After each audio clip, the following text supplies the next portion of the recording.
Welcome everyone to the Process Safety Excellence or Process Safety with Louise live for today. So as I said earlier in the week, today I'm going to be discussing Piper Alpha, and I'm going to look at Piper Alpha from a different perspective. Thanks, Andrea, for the comment. If you can just let me know that you can hear me okay, and then we'll go on to Piper Alpha. Just a reminder for anybody who does type in any questions, I will answer the questions at the end, but this session is going to be available live on LinkedIn and YouTube. So just be careful what questions you ask, and also what comments you say, because this will remain live. Okay. Well, unless there's anything else, I'm going to start with the bow tie for Piper Alpha. As I said, I'm going to look at things a little bit differently. So I'm just going to go to this mode, share my screen. Okay, so I've looked at Piper Alpha a little bit differently. A lot of what we talk about is the things that led up to Piper Alpha, i.e. the left-hand side of the bow tie. But what I'd really like to talk about is the right-hand side of the bow tie and some of the decisions that led to the escalation on the night. Okay, so I've taken the top event as condensate, the hazardous condensate, and the top event as fire and explosion in Module C. So this is not normally how we would have our central top event in the middle of our bow tie, but I'd like to start here so that we can then look at the escalation that was possible for the day. Okay, so the first part that we're going to look at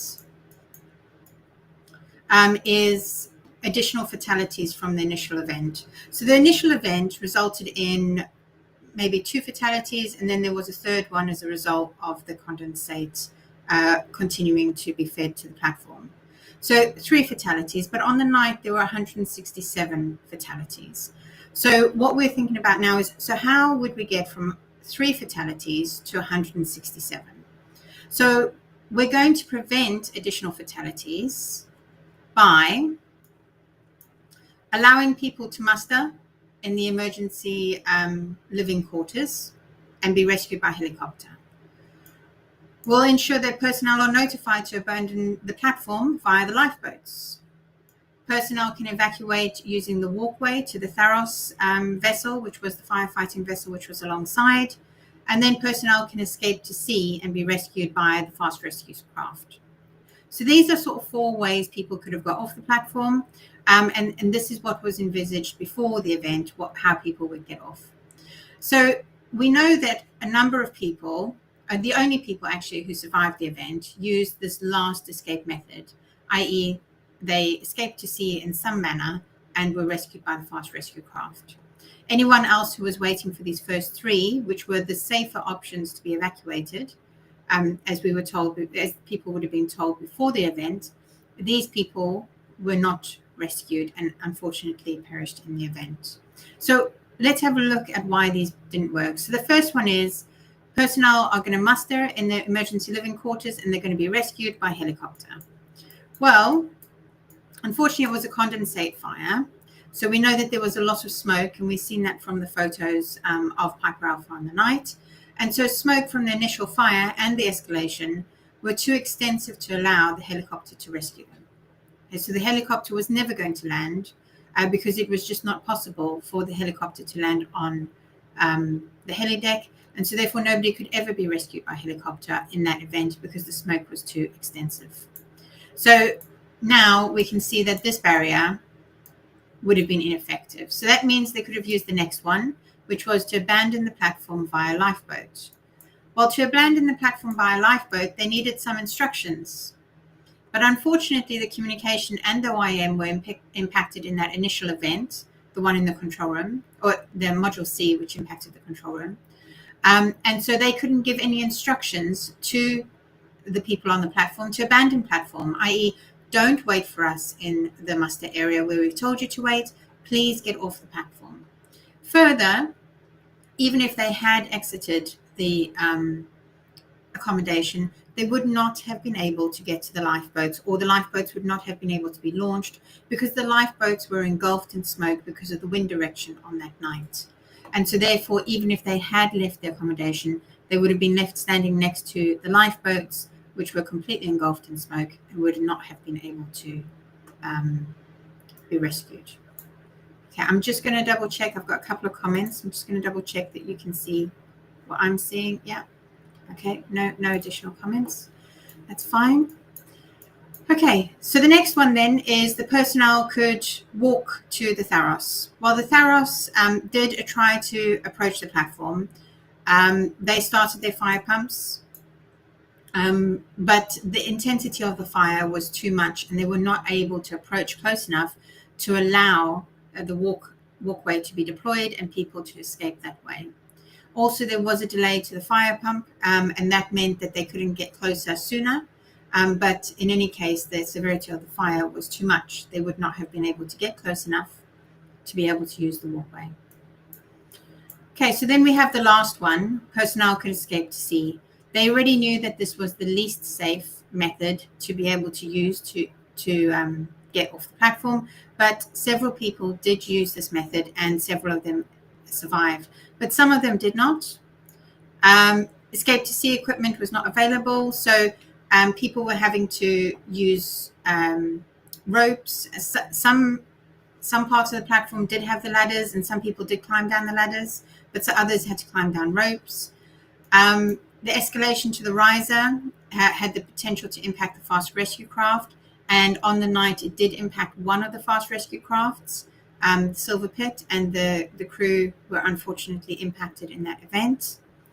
And then we had lighting in the emergency living quarters only lasted 15 minutes, which means that if they needed to navigate through the accommodation, which was also starting to fill with smoke, down to the escape to sea location, that would have been very difficult anyway, and there's a potential that they wouldn't have made it because the lighting was not effective.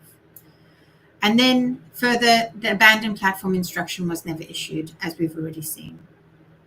Okay, so if we just have a look at this line, additional fatalities from the initial event, we know that there were several, and that's because at least 3 of these barriers were completely ineffective on the night, and one of them was only partially effective, and so we had some people survive and others didn't.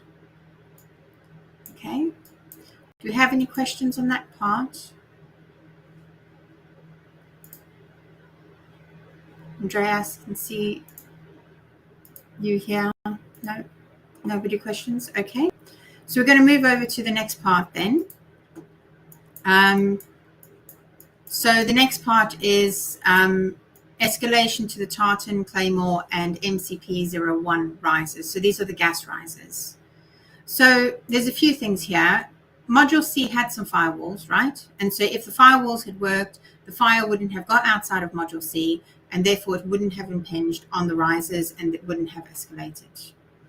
We had active fire protection, which would limit the size of any release, preventing escalation from one location to another.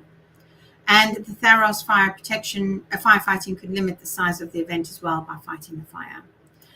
Further, there is another one really, which I'll put in another one here, is that there was a limited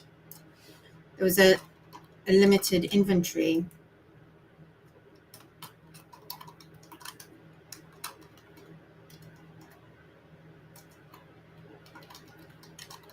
on the facility on the night. Okay, so if we think about the firewalls, okay, so they would have been effective. However, unfortunately, as well as the fire, there was also an explosion, and the overpressure or the flying debris damaged the firewalls, which then allowed the fire to move from Module C to the other adjacent modules. We had the active fire protection would limit the situation. However, we had 2 problems with the active fire protection. One was that the fire water ring main was severely corroded. There was a lot of corrosion products in the ring main. And so even if they had been able to start the pumps on that night, there's a chance that the nozzles wouldn't have delivered the required flow because they were partially blocked. The fire water pumps, the diesel ones, were also on manual, and the electric ones had been disabled as part of the initial event because the power generation had been disabled. So therefore, there was no fire water actually even supplied to the nozzles. We didn't even have a chance to see whether the nozzles could have delivered the fire water. So the firewalls are ineffective. The active fire protection was ineffective on the night. The Tharos could have limited the size, but the firefighting was not able to start on the first attempt. And so there was a delay to those firefighting efforts.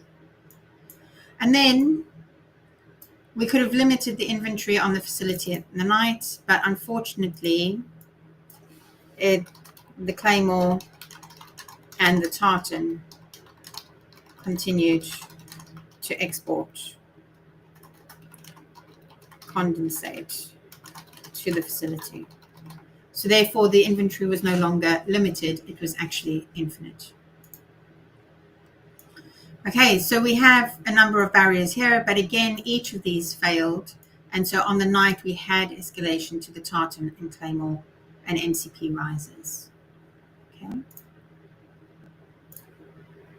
Right. Okay, so I'm going to see, yeah, that's fine. I can't make the window any bigger, I don't think. Let me see if I can minimize it. Let's see if I can make that a bit bigger. There we go. So I've managed to make the salus a bit bigger. The next one then is we'll move on to the platform structures damaged through prolonged gas fires, which could then lead to the structure of the platform being compromised and the platform going into the sea. So really we had one barrier here, which was that we had emergency shutdown valves on the tartan, the Claymore, and the MCP riser. But unfortunately, on that night, the emergency shutdown valves were on top sides, meaning that the continued condensate fire, which was being fed by the other platforms, was allowed to escalate to the pipeline inventory, which was on the other side of the ESV. So we had the loss of containment on the pipeline side rather than on the platform side. And so even if the emergency shutdown valves had been closed, there still would have been escalation to the gas risers on that occasion. And then we also, despite that, the emergency shutdown valves, these were not activated and linked to the main platform shutdown. And the additional risers were added as a later modification, and the logic associated with that wasn't aligned with the emergency shutdown. So it had to separately shut those emergency shutdown valves. But in any case, as we've seen, that wouldn't have been effective on the night. Okay, so that's just a different look at Piper Alpha. We've looked at the other side of the bow tie. We can say, okay, well, did they even know about this? Could they have done anything about it?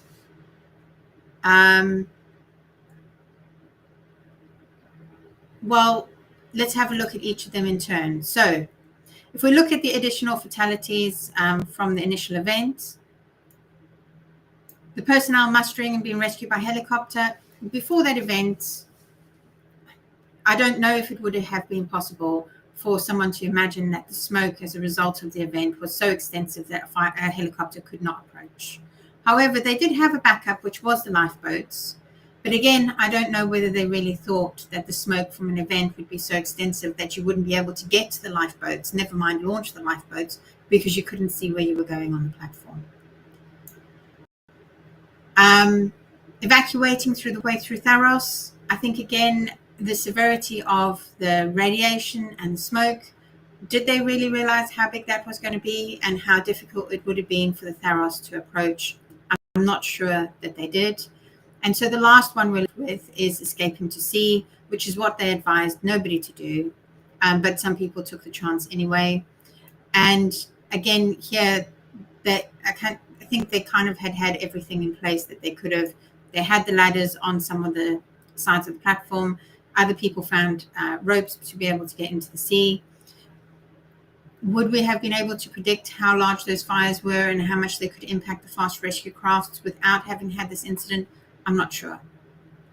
But I know that now is taken into consideration. So for the first one, actually, we couldn't really have done much more than we did already. However, what we could have done is, which they didn't identify, is think about the survivability of things that need to operate in the event of an emergency, right?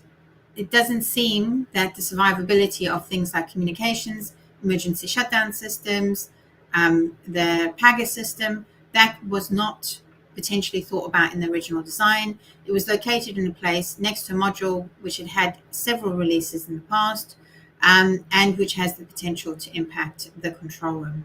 So again, maybe thinking about that escalation beforehand could have strengthened, for example, the control room building wall so that it couldn't have escalated there, but also could have protected some of these structures so that they could have been activated anyway, so that people could have escaped.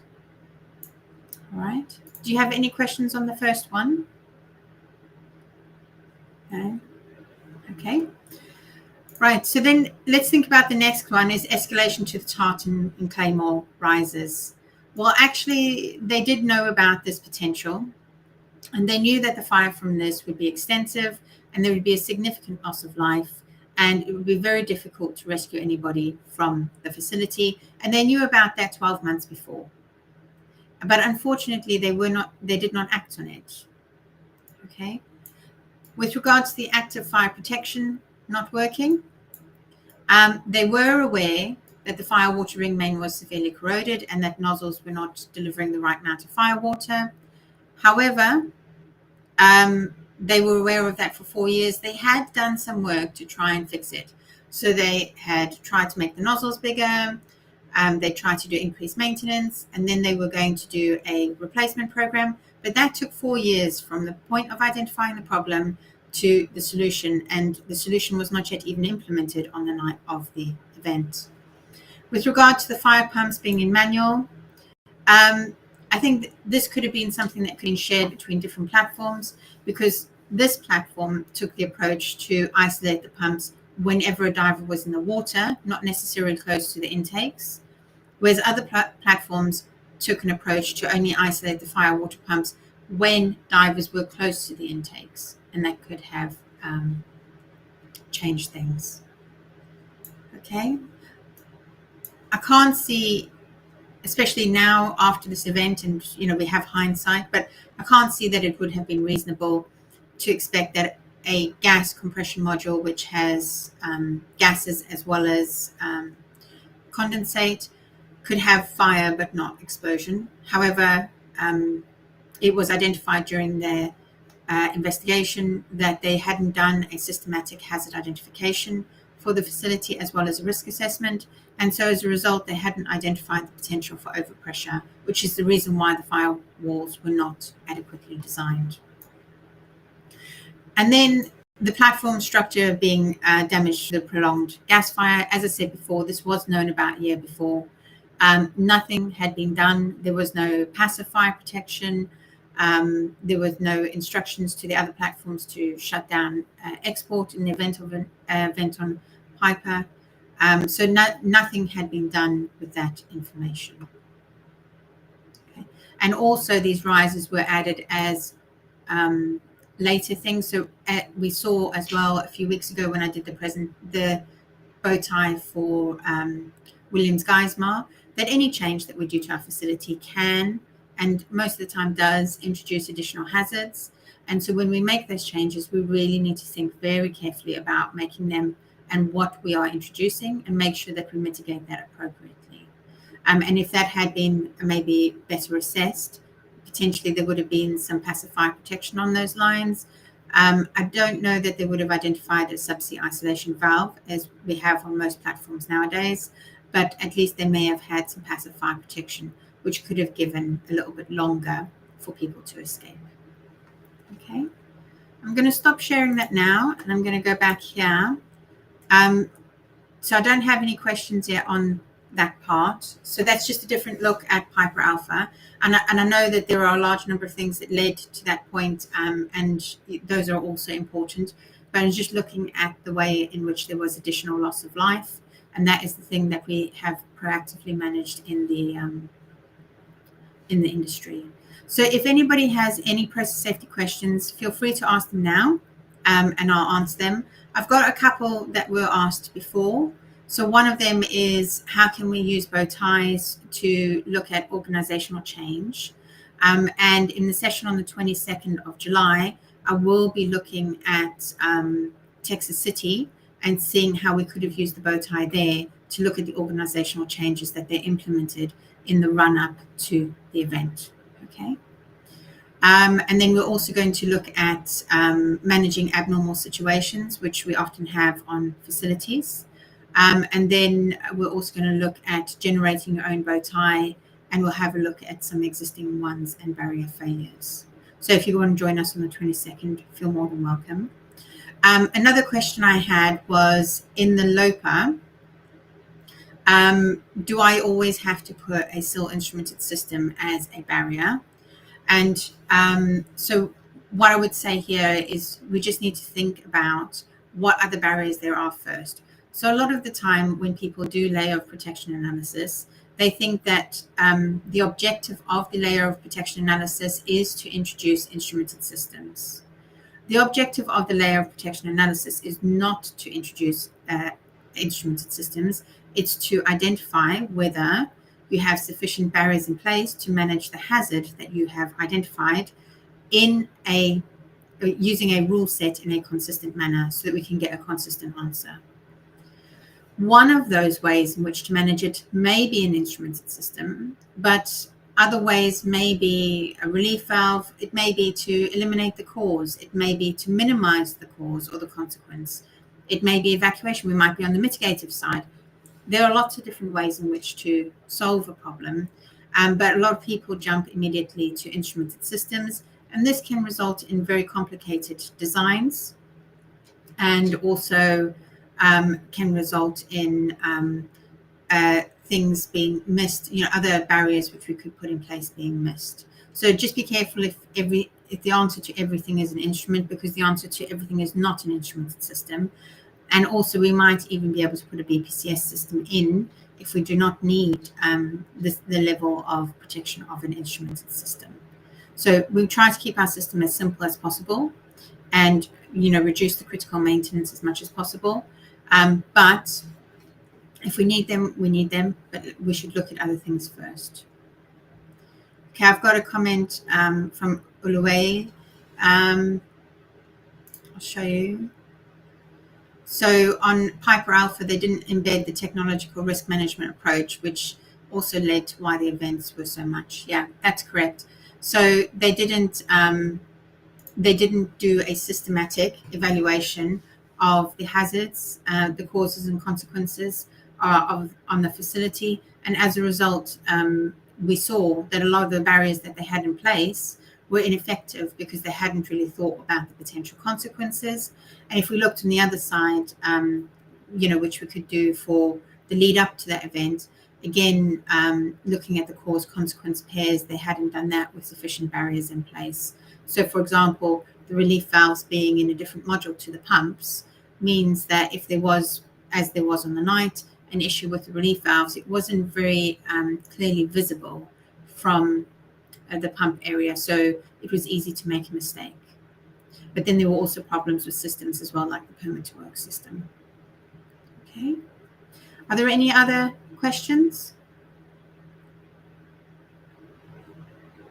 Okay, if you can either type them on YouTube or LinkedIn, and I'll be able to see them here and respond. And then one of the other questions I got asked was about applying inherently safer design to operating assets. And I did a webinar with the Safety and Reliability Society on this. So if you go to Safety and Reliability Society, if you're a member, you'll be able to access that webinar. I think we might do another rerun, but if not, you can access it if you're a member of the Safety and Reliability Society. But in that, I discussed using inherently safer design principles, just in general for every decision. And so that is, as I've said before, consider if you can eliminate the hazard or the cause or the consequence, right? Can we eliminate? If we cannot eliminate, let's think about minimizing. Can we minimize the number of times the cause will lead to the top event, or the consequences as a result of the top event? If we haven't been able to eliminate, we need to always think about control and mitigate. So we need to know what it is that we've got in place to control the hazard, i.e. prevent it leading to the top event, and then what have we got in place to mitigate, i.e. prevent the top event leading to the consequences, right? And we can apply that to every decision we make. And so when we are being asked to spend money or make a change, we can ask ourselves, is this impacting an existing hazard that we have? And is it impacting it in a positive way, i.e. is it eliminating or minimizing? If it's not doing one of those two things, do I really want to do this change? If it's controlling or mitigating, maybe I do. If it's increasing instead of eliminating and minimizing, maybe I don't. Okay, so that's a way in which we can use inherently safer design in our systems.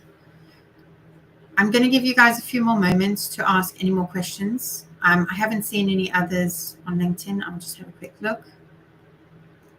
Okay, no, nothing else. So if you have any more questions, just type them in the chat. I'll give you a few more minutes. And if not, I'll call an end to the session, and thank you all very much for attending. So I'm going to switch the camera off for a few moments.